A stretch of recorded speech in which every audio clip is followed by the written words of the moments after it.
ஆமா ஆமா, பாப்பா ரொம்ப அழகா இருக்குல்ல.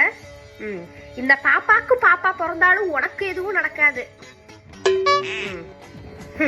அடுத்தவங்களோட குழந்தையெல்லாம் பார்த்து ரசிக்க வேண்டியதா இருக்கு. நமக்கு ஒரு பேர புள்ளைய பெத்து கொடுக்கணும். அதெல்லாம் அது இப்படி கல்யாணம் பண்ணிக்கன்னு கேட்டா சாருக்கா மாதிரி பையன் வேணும், சூர்யா மாதிரி பையன் வேணும். அதுக்கு உன் முகரக்கட்ட ஜோதிகா மாதிரி இருக்கணும் ஃபர்ஸ்ட்.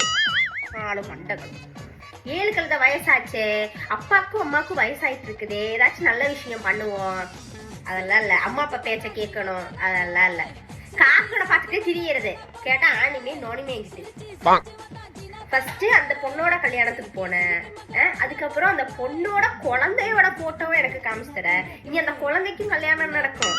அப்பவும் நீ இப்படியே தான் வீட்டுல வெட்டி உக்காந்துட்டு இருப்ப. என்ன பண்றது, எங்க தலையெழுத்து பாத்தியா?